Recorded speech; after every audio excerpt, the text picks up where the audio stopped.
Independent women, build a career first. Don't build a career first. Have your children early. Get married. Don't get married. Don't rely on a man. Don't financially rely on a man. Make sure you pick a man you can rely on. Split the bills. Don't split the bills. Split the tasks. Don't split the tasks. Make sure he's great. Make sure he's good. He's going to cheat on you. Oh no, you can't put men all under the same bracket. Oh no, you can't do that. You can't do this. You can't do that. You must do this. No, women, you must do that.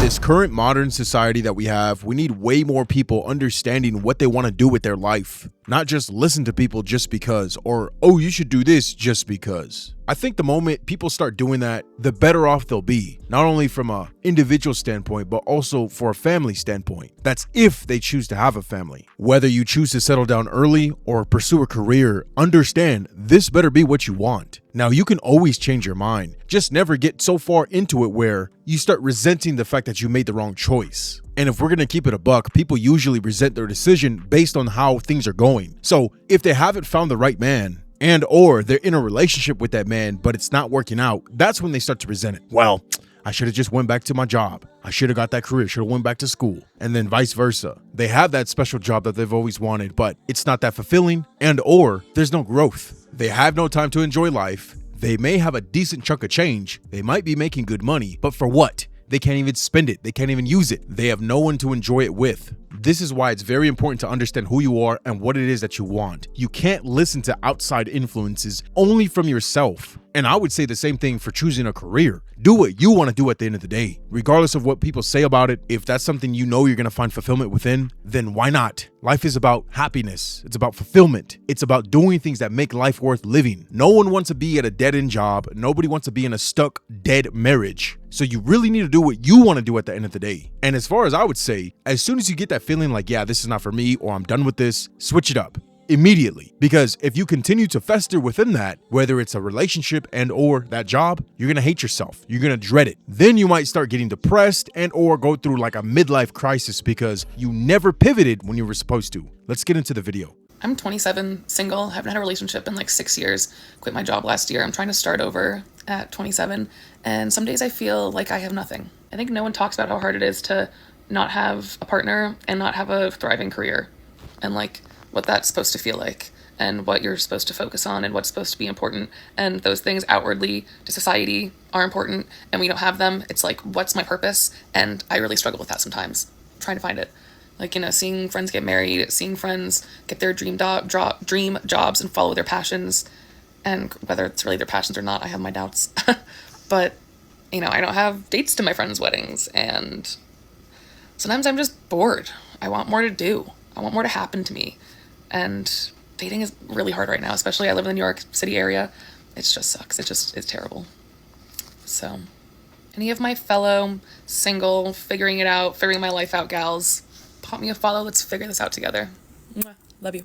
At the end of the day, you have to take full accountability for your life. If you're not getting the results that you're looking for, it's your fault. You were to blame. Of course, there's going to be obstacles along the way, things that are going to be blocking you, or opportunities that are not properly represented, but that all comes down to you. You have no one to blame at the end of the day. If we're going to be honest with ourselves, you can truly change your life within a year. Within 365 days, you can get a better job, you could find a significant other, you can even get pregnant within that time frame. I'm not saying that that's right or that's the thing to do. However, you can dramatically change your life within 365 days. You have no one else to blame but yourself. I mean, you can get in shape in like 3 to 6 months and still have time left over to do so much more. So it really comes down to you. And that's exactly why I don't understand why people are failing for so long. Because if you catch the failure, if you understand things are not going the way I want them to go, at some point you're going to have to recalibrate. But for most people, they don't care. They're so far into the hole where it's like, well, it's just another day. I'm just trying to get by. They know damn well that they're struggling. They know damn well that they're not living the life that they want, and yet they're not willing to do anything about it because they don't know how. They're not willing to test themselves. They're not willing to challenge themselves in order to see just how far they're willing to go in order to get what they want, to get out of their current situation and actually make something of themselves. It always confuses me how difficult people can be sometimes. And don't get me wrong, I went through my struggles as well. But at a certain point, you understand, okay, this is my responsibility. Nobody else is going to be accountable for me but me. So I have to do what's necessary in my power in order to achieve the things that I want. It's not going to be given to me. I just got to go get it. So when you're sitting here waiting for a man to come save you or waiting for that job to call back, That's all on you. You don't have to be waiting in the meantime. You don't have to be depressed. You don't have to be upset. You can just get up every single day and go make the most out of it. You can make your own opportunities. You can make your own networks of people, of friends, of colleagues, whatever. People just need to stop being so damn comfortable. And another thing people do is they go down the path that is most traveled. They follow in everyone else's footsteps when they're not everyone else. You're unique. You're yourself. Sometimes you gotta break the mold and do what you wanna do. Do it your way, because it may work for you and not anyone else. You need to take that chance. Bet on you. You're all you got at the end of the day. And if you put your goals as a priority like you do that man, you will be so much more successful. I just know. I know. And a lot of y'all know it too, but it's like, y'all are either in denial, y'all don't want to take accountability, y'all still in that phase of like, he has potential and he's gonna get better. And yeah, your career is not though. Your success is not. You're actually delaying your blessings because you're dealing with that man that's setting you back. Sorry. No shade, no tea boo. Sometimes you gotta just be like, fuck it. I would be so far off without this man in my life. I would be so much further. I would have set so many goals and reached so many goals and opportunities if I hadn't have been dealing with this man. So we all make mistakes. We all choose the wrong nigga at least once in our lifetime. But to repeatedly choose the same nigga in a different body over and over again, it's you. It ain't that nigga. It's you. You're attracted to the same type of man. Maybe you just need to leave men alone for a little bit too. It ain't nothing wrong with that, but leave these niggas alone, get right, and then, you know, when you where you want to be, God will align you with who he feels like you should be with. But until then, you will never reach the level that you really can reach if you are distracted or being held back by that nigga with no goals and no motivation and no ambition. Love you. Bye. This mentality is already flawed, because if you chose the right person, whether it be a man or a woman, you don't have to worry about that. And then if it's not the right person, why are you with them? Why did it take a different opportunity to realize, oh yeah, this wasn't going anywhere to begin with? Why are you not making the correct choices from the jump? How are people really living like this? Now, don't get me wrong. I understand. People are imperfect. Humans are imperfect. However, if you have a plan and you know where you want to be in life, specifically at a certain age, you should be really intentional with everything that you do. And if you're not, you have to ask yourself, why not? Really think about that for a second. Who are you? Why is it that you had to wait until this new opportunity for a job or just to better your life, and then you realize, oh shit, this girl or this guy is not even good for me. It was never going anywhere, and now I'm stuck between a rock and a hard place. I have to end this relationship because I finally realized it was never going anywhere. I never really loved him, or he never really loved me, or whatever. How do you even get yourself into that position? Why are you even wasting your time with someone who you're not even for sure about? And these same types of people get married, have kids, 5-10 years down the line, end up getting a divorce. They never had intention, they never had purpose, they don't even know how or why they got into a relationship to begin with, let alone married,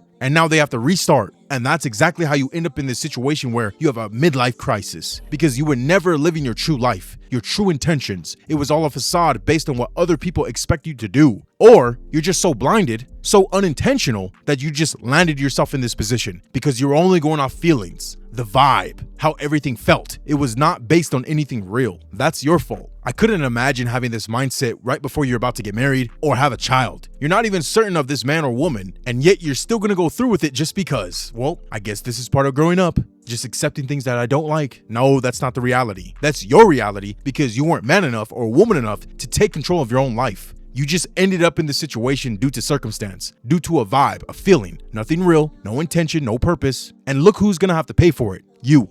Let's talk about something that gets parroted in conservative circles, which is that older women today are single because they prioritized careers over dating. This is a very typical causation correlation situation, because what has actually happened is we've prioritized finding good men and healthier relationships. Do you think, and I've dated since I was in high school, I'm 30 now and I'm single, right? Do you think if any of my boyfriends in high school, undergrad, grad school, gym, all of these guys, if they had acted right, if they had been the supportive partner that I seek, would I have said, no, I don't want to be with you because I want to climb the ladder? No, maybe some women do that and I respect that, but I can assure you a lot of women who are in their late 20s, 30 women period, have dated men at some point, right? And it's not worked out. That's why we're single. And sometimes I can also look like, yes, pursuing a career to stay financially independent so that we can make that choice and wait for the nice guy.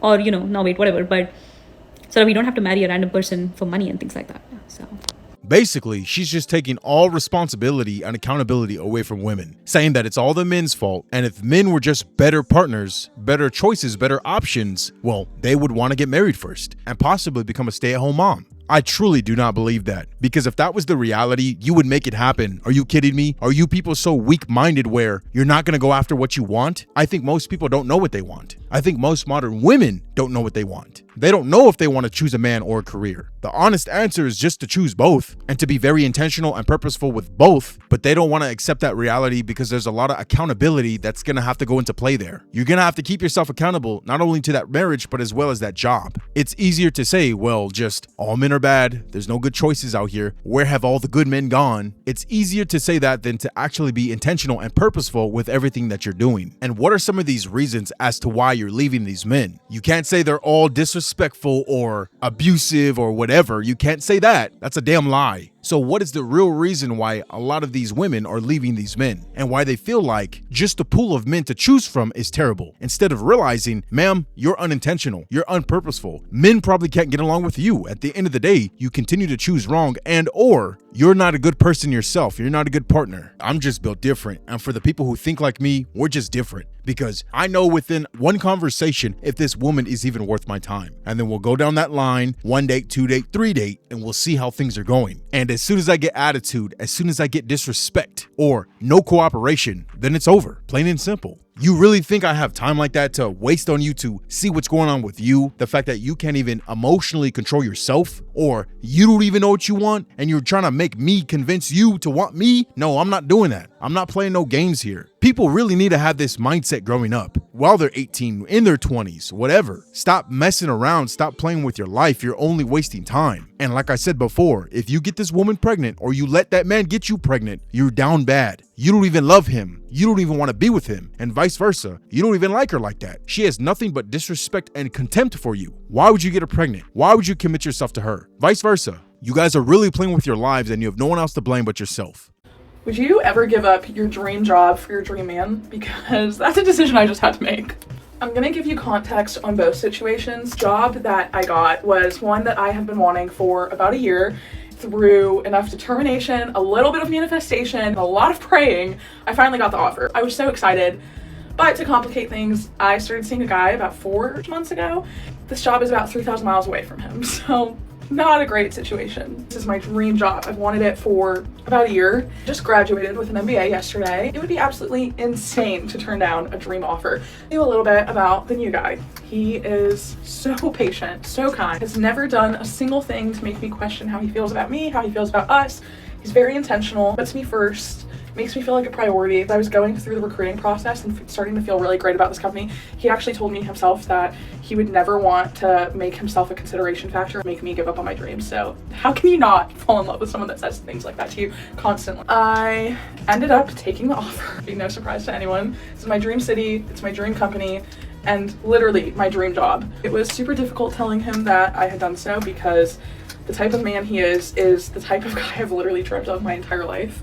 But we're gonna try to make it work. We're gonna do long distance. There's a time zone difference. There's 3,000 miles, and there's 2 of us that are probably gonna be working between 60 to 70 hours a week. So I don't know how we're gonna figure it out. And him and I have spent a lot of time talking about it recently, but we're gonna try our hardest. I'll keep you guys updated. So obviously we already know this is not going to work out. I'm not saying that that's the man for her. However, what are your plans? What are your priorities? If your priority was always that job, then so be it. You made the right choice. But you could have missed out on a good opportunity, especially if you wanted to become a mom and you wanted to settle down. This right here is when it comes to what do you want at the end of the day? Who are you? Do you know yourself? What are your true intentions? Don't let anyone fool you. Long distance relationships do not work, especially if it's different countries. It's not gonna work. There's always somebody at their job. There's always somebody that they live around in their apartment complex or whatever, where they're gonna start seeing them more and more. They're gonna get more familiar with them, then start talking and then dating. I would never do that. That's a waste of time, a waste of energy, and a waste of thought. Because every day that you go to sleep, you're going to be thinking about them and what they're doing. It doesn't matter if you fall asleep on the phone with each other. As soon as that phone hangs up, she's getting smashed out by some dude. How can I overcome bitterness and resentment towards my wife's career choice? I was going to ask you, is she an adult film star, but that'd probably be inappropriate. No, like, what does she do for a living? It's the furthest. It's not what you think, Dr. John. So, okay, tell me what she does. Well, right now she's currently like an administrator and at our church and oversees a nonprofit organization. So she's dedicated her life to caring about everyone but you. basically, in a sense, and it's been a slow evolution over the past kind of 12 years into that. It started out as a kind of an 8-to-5 job or whatever, and it's turned into something totally different. That's what ministries and nonprofits will do to you. They'll take every spare ounce of time and energy and hope and blood and guts you have. That's exactly right. Yep. So yep. what does she get? What does she get from? She's probably working 90 hours a week, right? Yeah, well, yeah, there's seasons that are really heavy and stuff, right? But yeah, like, and it just seems to get more and tighter all the time, and just, it used to be one fire every once in a while, now everything's on fire all the time. Yeah. So what does she get? I don't know. Like, she has been diagnosed with ADHD. I don't care about that. So, None of that. I don't care about any of that. No, yeah, I don't care about that. No.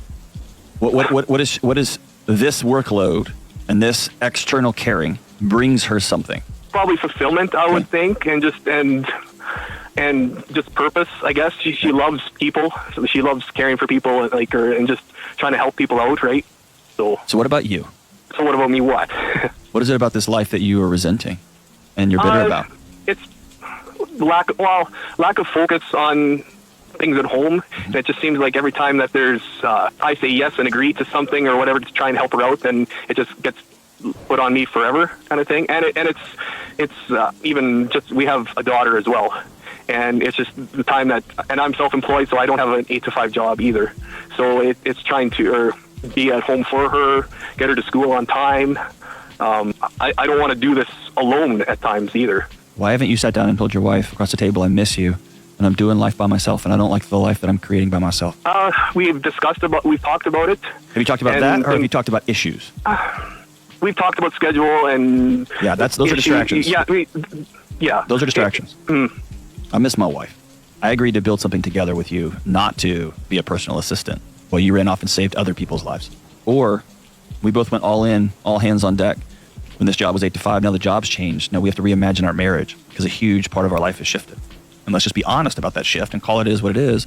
And let's make decisions from there.